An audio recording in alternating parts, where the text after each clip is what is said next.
এই সড়ক আন্দোলনে যারা অংশগ্রহণ করেছেন আপনাদেরকে জাতীয় বীর হিসাবে ঘোষণা করার জন্য আমি দাবি জানাচ্ছি।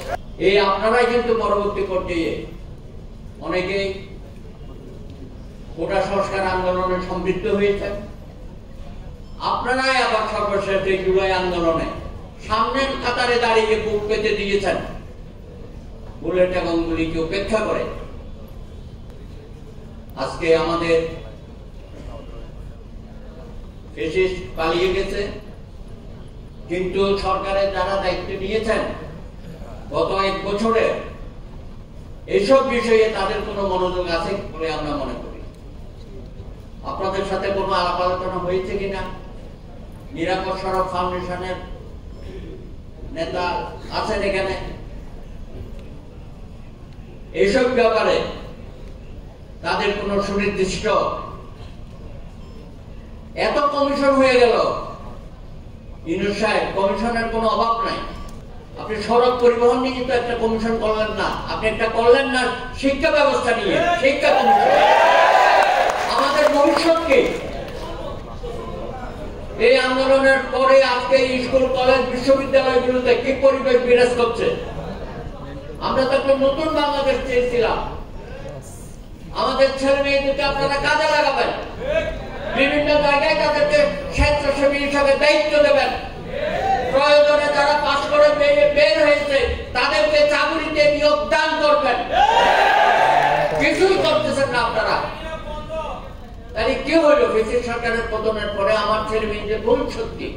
আবার কি আরেকটা কিশোর বিদ্রোহের জন্য আমরা অপেক্ষা করবো? এই কিশোর বিদ্রোহের মাধ্যমে আপনারা আহত হয়েছেন, আপনাদের বিরুদ্ধে মামলা হয়েছে ডজনে ডজনে, আপনাদের অভিভাবক পরিবারের সদস্যদের বিরুদ্ধে মামলা হয়েছে।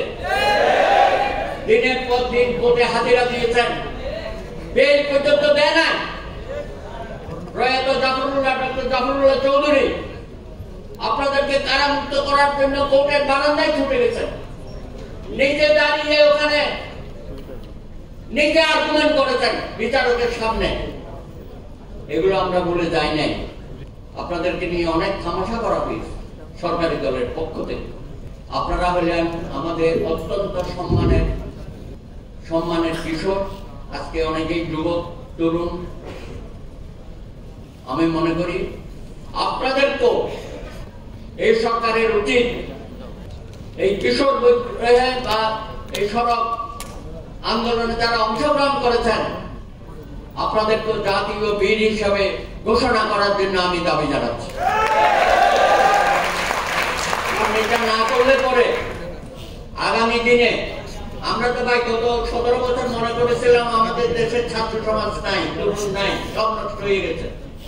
কিন্তু আপনারাই প্রথম দেখিয়ে দিলেন কিশোর বয়সে বিদ্রোহ করা যায় এবং পরবর্তী পর্যায়ে আমাদের তরুণ সমাজ আমাদেরকে যে বিজয় এনে দিয়েছে, আপনাদের সবাইকে আমি অবনত মস্তকে সম্মান জানাই, সেলিউট জানাই।